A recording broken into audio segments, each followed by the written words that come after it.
Hello, this is Talat Rahman Khan here. Basically, this is a voice message or video message, anything you can say. আমি এই video মেসেজটা বানাচ্ছি আমার সহপাঠী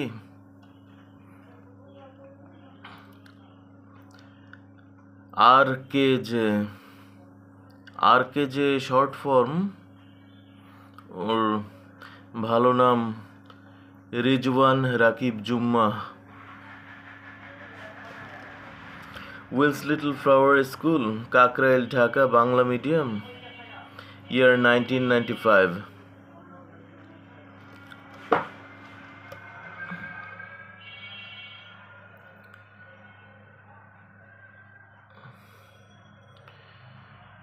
আসলে যার জন্য ভিডিও মেসেজ বানাচ্ছি সে বিরক্ত হবে।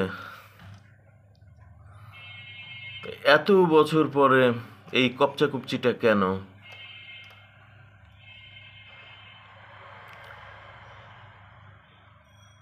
এই চিন্তা আসা স্বাভাবিক মাথাতে, এরকম রিয়াকশনটা স্বাভাবিক, কারণ সবাই অতীতে বসবাস করে না, সবাই অতীত নিয়ে পড়ে থাকে না।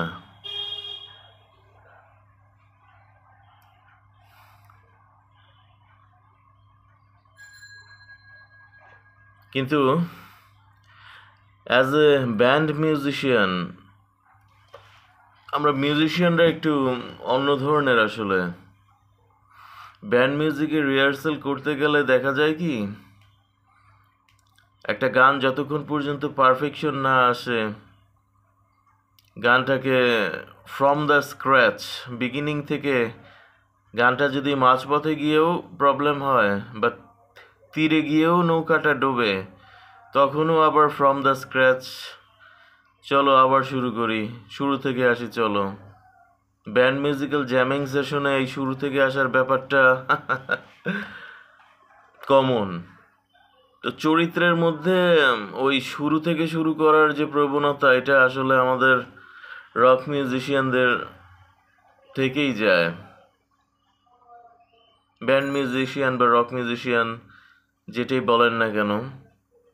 তো আর অ্যাজ এ ক্যাপ্রিকর্ন অর্থাৎ মকর রাশির জাতক হিসেবে আমি পারফেকশনিস্ট ধরনের মানুষ। আমার কাছে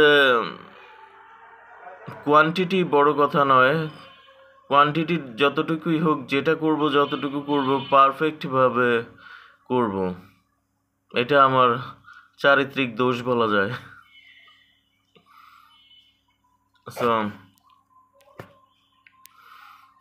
কথাবার্তার এই পর্যায়ে সরাসরি আর.কে.জের কাছেই চলে যাচ্ছি।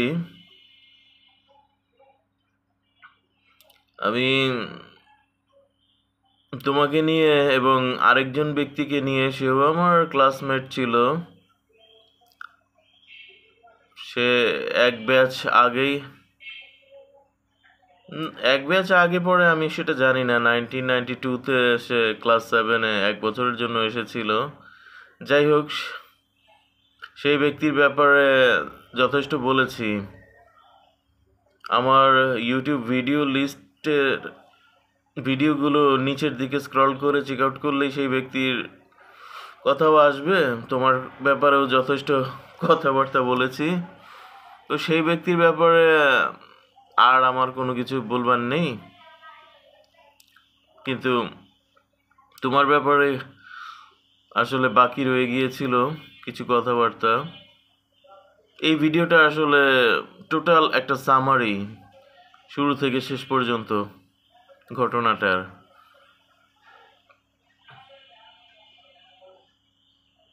ফ্রেন্ডশিপের প্রপোজালটা আমারই ছিল আসলে, আমার দিক থেকে যেহেতু ছিল, তাই জিনিসটা ক্লিয়ার করা, এটা আমার বিবেকের দায়বদ্ধতা। সেই জন্য শুধুমাত্র এই ভিডিওতে আসা। যারা দেখছেন স্বাভাবিকভাবে বলবেন যে যেই সময়কার মানুষ তার কাছাকাছি সময়ে যোগাযোগটা না করে এত বছর পরে কেন? এটার ব্যাখ্যা আমি দিয়েছি নানানভাবে, তারপর আজকে ভিডিওতে আবার দিচ্ছি। সেই সময়টাতে আসলে সম্পর্কটা এমন একটা পর্যায়ে তার সাথে হ্যাঁ, আরকেজের সাথে আমার শেষ দেখা হয় এসএসসি পরীক্ষার হলে। শেষ কথা সেখানেই হয়। আমাদের মধ্যে একটা ভুল বোঝাবুঝি যেহেতু ছিল, এটা ভুল বোঝাবুঝি না, এটা টোটালি আসলে ইনফরমেশনের অভাব। সে আমার বিহেভিয়ারগুলো, আমার কিছু ভুল ত্রুটি বিহেভিয়ার ছিল, সেটা একটা অডিও মেসেজে আমি অলরেডি ক্লিয়ার করেছি জিনিসটা। তো যাই হোক, ইনফরমেশনগুলো তাকে দেয়া যায়নি, সে সময় আমি দিতে পারিনি। ইনফরমেশনগুলো যেহেতু সে জানতো না, সে আমাকে মূল্যায়নটা ভুল মূল্যায়ন করেছে, অন্যভাবে মূল্যায়ন করেছে।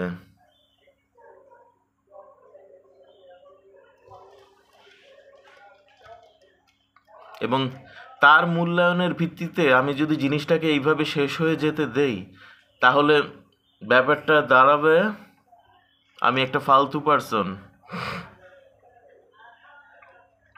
সামহাও তাকে দেখে জেলাস হয়েছিলাম এবং তার সাথে একটা ইগোর দ্বন্দ্বে জড়িয়ে পড়া, এটাই বোধহয় আমার উদ্দেশ্য ছিল 1995 সালের ফেব্রুয়ারি মার্চ মাসের দিকে। ব্যাপারটা এটা দাঁড়াবে, কিন্তু আমি এইটা সাবমিট করতে নারাজ।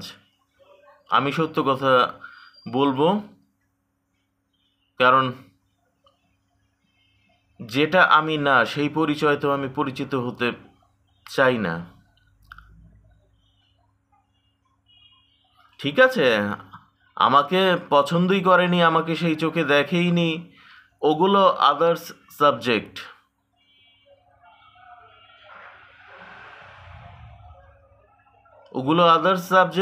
সেগুলো বলবার সুযোগ তার অতীতেও ছিল, বর্তমানেও রয়েছে। সে যদি কমিউনিকেশন না করে, সে যদি এখন যতক্ষণ পর্যন্ত সে না বলবে যে তোমাকে আমি ওভাবে হিসাবেই ধরছি না, ততক্ষণ পর্যন্ত তো আমি থামতে পারছি না আসলে।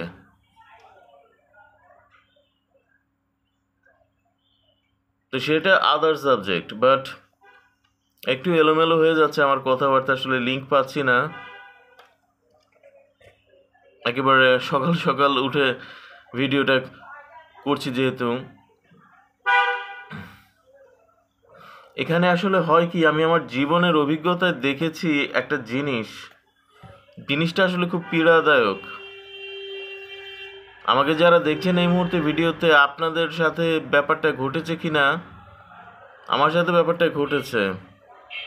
আমি একটা মানুষকে পছন্দ করলাম, সেই মানুষটা আশা করতে থাকে তার গ্রুপের আরও যারা সদস্য আছে, ফ্রেন্ড সার্কেলে যারা আরও সদস্য আছে, সবাইকে এখন সমানভাবে সেই জায়গাটা দিতে, যেটা আমি পার্টিকুলারলি ওই ব্যক্তিকে দিয়েছি। এটা না পসিবল না। একটা মানুষের প্রতি বন্ধু হিসেবে, ছেলে বন্ধু হিসেবে, এবং আমি আবারও বলে নিচ্ছি এখানে, আমি পরিচ্ছন্ন একটা ছেলেতে পরিচ্ছন্ন ফ্রেন্ডশিপ, যেটা স্কুল কলেজ লাইফের, আমি সেই রকম একটা ফিলিংসকেই বোঝাচ্ছি। এখানে কাইন্ডলি কেউ কোনো রকম রেইনবো কালচার বা ওইসব জিনিসপত্রের সাথে ব্যাপারটা গুলিয়ে মিলিয়ে ফেলবেন না প্লিজ।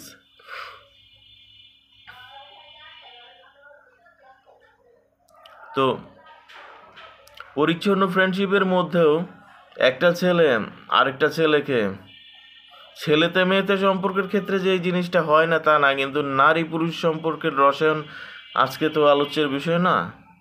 আমি আমার আঙ্গিক থেকে জিনিসটা বলছি। অনেক সময় ওই পাশের মানুষ আশা করতে থাকে তাকে আপন করতে চাইলে তার পুরো জ্ঞাতি গোষ্ঠীকে আপন করতে হবে, তার পুরো গ্রুপকে আপন করতে হবে। আমি এটার বিরুদ্ধে একটু ভয়েস রেজ আপ করতে চাই আজকে। এটা সম্ভব না, প্লিজ। প্রত্যেকটা মানুষ একরকম না। যারা বেশি সামাজিক মাইন্ডেড, যারা বেশি জলি মাইন্ডেড, ভোটে দাঁড়ানো টাইপের মেন্টালিটি, না এটা ফান করে বলছি, যার দ্বারা যেটা হয়, স্বর্ণকার এখন স্বর্ণের কাজটাই জানে। এখন কুমোর যে মাটির ঘটি বাটি যারা তৈরি করে, মাটি দিয়ে ক্লে দিয়ে জিনিসপত্র যারা তৈরি করে, সেই টেকনোলজি তো আলাদা। এখন এক একটা টেকনোলজিতে এক একজন স্পেশালিস্ট। সেরকম চরিত্রের দিক থেকেও এক একটা মানুষ এক একটা জায়গাতে তার বৈশিষ্ট্য এক এক রকম থাকবে। একজনকে আমি পছন্দ করব দেখে তার পুরা গ্রুপকে আমার এখন আপন করতে হবে, সেই শর্তের ভিত্তিতেই শুধু তার সাথে মিশতে পারবো, আদারওয়াইজ মিশতে পারবো না। এখানে আমার আপত্তি রয়েছে। I am sorry. তো আর কে যে সরাসরি এখন তোমার সাথেই কথা বলি। বিষয়টা এইরকম হয়ে গিয়েছিল, আর আমার লাইফের গোয়িং থ্রু সিচুয়েশন তখন যা চলছিল, তুমি গরম মাথার মানুষ, তোমাকে বোঝালে তুমি বুঝতে না সেইগুলো। শুধু গরম মাথাই না, ইগো প্রবলেমের সমস্যাও ছিল তোমার মধ্যে, আমার মধ্যেও ছিল। আর ইগোটা বড় কথা না, আমার মনে হয় ইগো ছাপিয়ে ওই জিনিসটা যে তোমার অন্যান্য বেস্ট ফ্রেন্ডদেরকে আমার আপন করতে হবে এখন।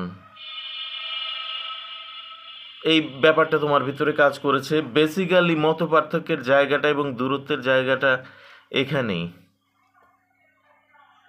আর বাদ বাকি যা ঘটেছে সেটা আমি এই ভিডিওর আগের যে ভিডিওটা, সেটাতে আমি সেই ব্যাখ্যাটা দিয়েছি। এখন আমি রিপিট টেলিকাস্ট করব না সেটার।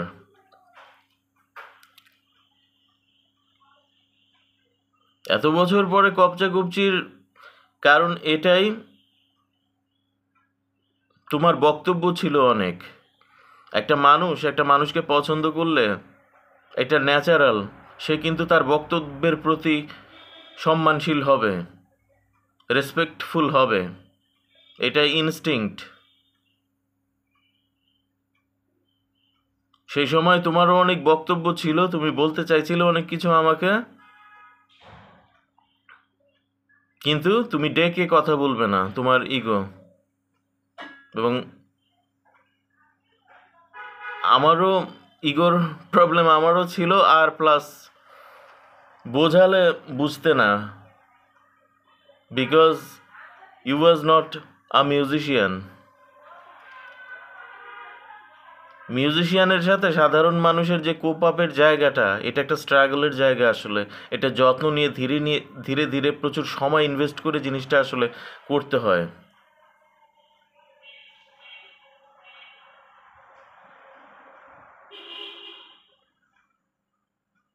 আমি আসলে চিঠিপত্র যুগের মানুষ। যেই সময়ে আমি স্কুলে পড়তাম, যেই সময়টা আমি বলছি তোমাকে, ওই সময় তো কোনো রকমের সোশ্যাল মিডিয়া, ইন্টারনেটের কোনো অস্তিত্বই ছিল না। Communication was a problem at that time.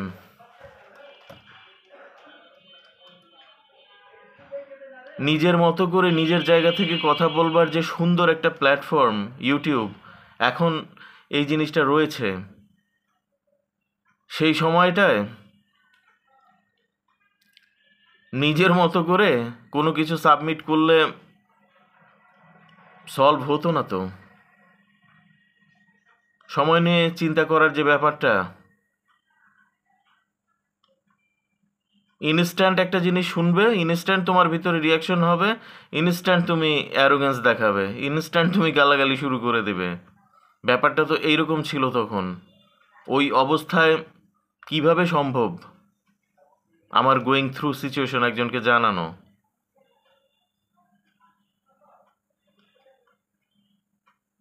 মানুষের পরিস্থিতি শুনে চিন্তা ভাবনা করতে হয়, সময় সাপেক্ষ হয় অনেক ক্ষেত্রে, সময় ডিমান্ড করে, সোজা কথা। ইনস্ট্যান্ট রিয়াকশন আসলে সব ক্ষেত্রে তো সমস্যা হবে না, কারণ ইনস্ট্যান্ট রিয়াকশন যাকে দেবে তারও ইগো হার্টের ব্যাপার আছে, তারও মন খারাপ হতে পারে। এইসব নানান কারণে তোমার সমস্ত প্রশ্নের অ্যান্সার আমার কাছে ছিল, বাট অ্যান্সারগুলো আমি দিতে পারিনি সেই সময়। আমার কথা হচ্ছে, আমার ভিডিওর জিস্ট এটাই, ওকে ফাইন। একটা মানুষের ব্যাপারে ডিসিশনে আসবে তুমি যে না ভাই যাও, পছন্দ করছি না তোমাকে আমি, চোখের সামনে থেকে যাও, আমি ইন্টারেস্টেড না। এইটুকু যে একটা মানুষকে তুমি জানাবে, সেটাও তুমি পুরো ঘটনাটা, তার ব্যাপারে পুরো ধারণাটা নিয়েই তারপর জানালে মনে হয় ভালো। এই জিনিসটা আমার মনের খচখচানি জাস্ট এতটুকু। পুরোটা সাবমিট করতে পারতাম, এত বছর পরে তোমার নাম নেওয়ার প্রশ্নই আসতো না আসলে। কিন্তু এসএসসি পরীক্ষার পর আমি আমার রেন্টেড যেই ফ্ল্যাটে থাকতাম সেই এরিয়াটা আমি চেঞ্জ করি, আমি অনেক দূরে চলে যাই। স্কুলের সাথেও আমার যোগাযোগ থাকে না, আর তোমার সাথেও আমার সেই রকম কোনো হৃদ্যতা ছিল না যে ফোন নাম্বার আদান প্রদান হতে পারে। তো মনের মধ্যে এই কারণে খচখচানিটা ছিল। সবার সাথে আমি সেই সময়টায় ডিসকানেক্ট হয়ে পড়ি।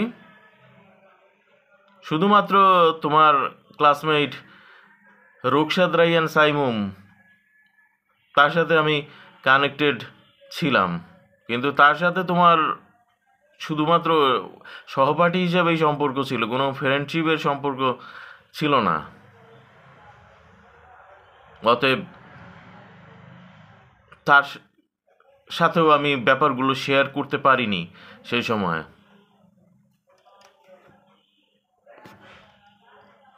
তার কাছে শুধুমাত্র এটুকুই শুনেছিলাম যে আর কে যে কে যত স্মার্ট দেখছো এখন, আমরা ছোটবেলায় ওকে, ও এত স্মার্ট ছিল না, এইটুকু তথ্য শুধু পেয়েছিলাম। যাই হোক, ওইটা ছোটবেলা কোনো কিছু ভ্যারি করে না।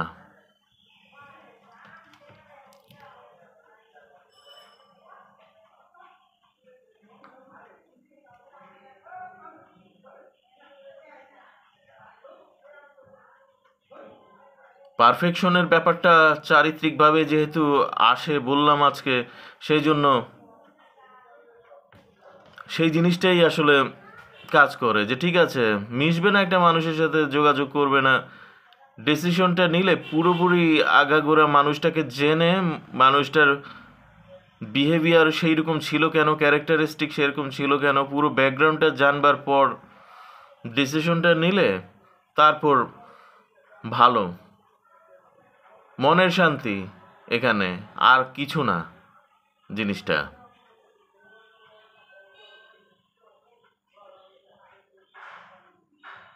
তুমি হয়তো মানুষ হিসেবে অনেক বেশি ফেমাস ছিলে, এইরকম বন্ধু অনেক আসছে গেছে তোমার জীবনে, তোমার কাছে হয়তো জিনিসটার ওজন ওই রকম হবে না। আমার ক্ষেত্রে ব্যাপারটা অন্যরকম। আবারও রিপিট করছি, যেহেতু ইন্টারেস্টটা ফ্রেন্ডশিপের আমার দিক থেকে আগে ছিল।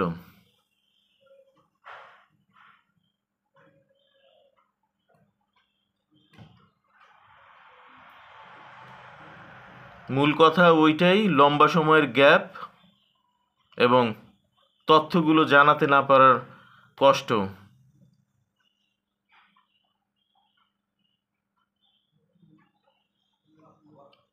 লম্বা সময় ধরে আমি শুধুমাত্র চিন্তা ভাবনা করেছি যে যা হলো ভালো তো হলো না, জানানো উচিত, but communication tool, what should be the communication tool? Communication টুলই তো ছিল না আমার কাছে।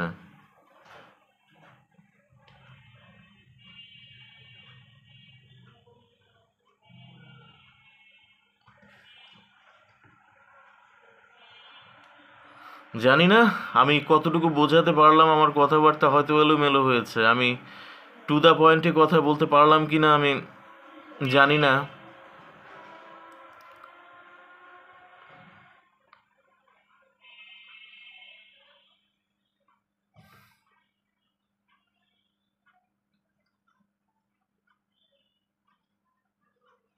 ভিডিওর শেষ প্রান্তে চলে এসেছি।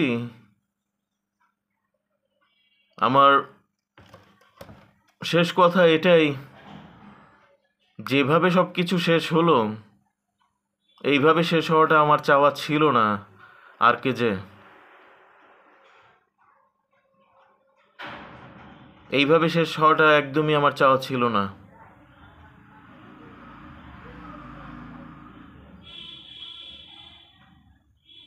দুটো মানুষ বিদায় নিবে, ঠিক আছে, আলাদা হবে, কিন্তু পরিপূর্ণ ধারণা, সত্য ঘটনাগুলো জেনে নেয়া এবং সুষ্ঠু ধারণা একজনের সম্পর্কে আরেকজনের,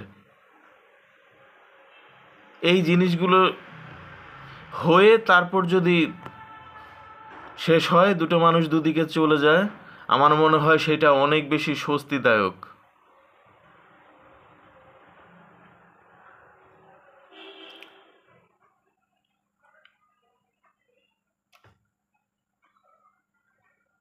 ইমোশনের জায়গাগুলো আজকে আর আমি রিভিল করলাম না ভিডিওতে, আবেগের জায়গাগুলো আমি রিভিল করলাম না। আমার কাছে যে ভাষা নেই তা না, কিন্তু কথা হলো তালিটা এক হাতেই বেজে চলেছে। এক হাতে তালি বাজা অবস্থায় পারলেও বলা যায় না অনেক সময় অনেক কিছু, কারণ সেটা হাস্যকর হবে।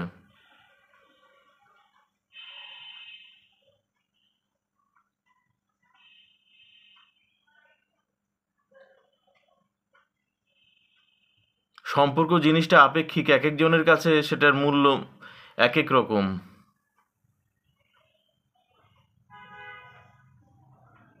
কারো কাছে হয়তো মূল্য অনেক বেশি, কারো কাছে হয়তো মূল্যের জায়গাটা কম, আবার কোনো কোনো জায়গায় হয়তো ভিলেন হিসাবে মিসকমিউনিকেশন ব্যাপারটা থাকে। So that's all.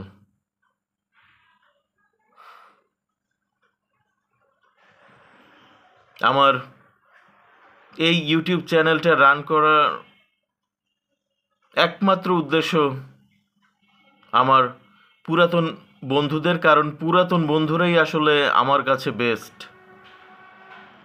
নতুনদের সাথে আমি সেইভাবে কোপ আপ করতে পারিনি। আর ব্যাপারটা মনের শান্তির, একজন মিউজিশিয়ান, যেহেতু মিউজিশিয়ান হিসাবে হাইস্ট প্রায়োরিটি আমি ওই মনের শান্তি ওই জায়গাটাতেই দেব। কোপ আপ করতে পারলেই বা কি নিউ জেনারেশনের সাথে, সেই মনের শান্তি হারানো দিনের সেই ব্যাপার স্যাপার এইগুলো তো সম্ভব না, সেগুলো তো আসবে না।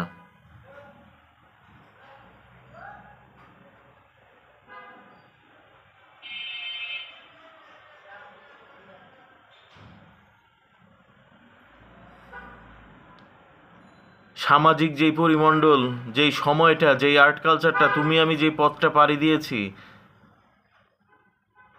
একজন নতুন তো সেই পথটা সেইভাবে পাড়ি দেয়নি। একজন নতুনের কাছে সবসময় এইটাই মনে হতে থাকবে, খুবই ধীরগতি লোকটা,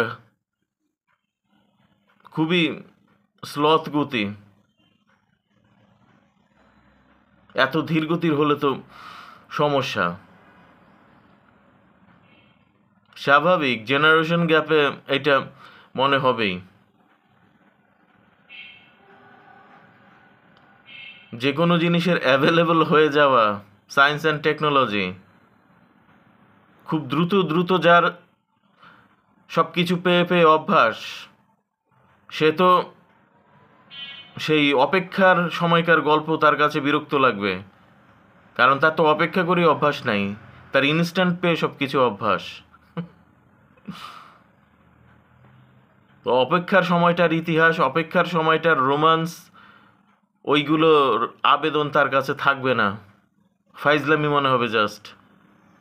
তো that's called generation gap.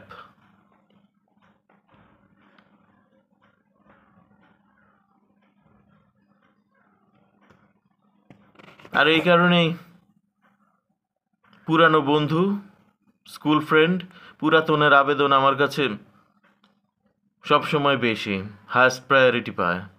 That's all.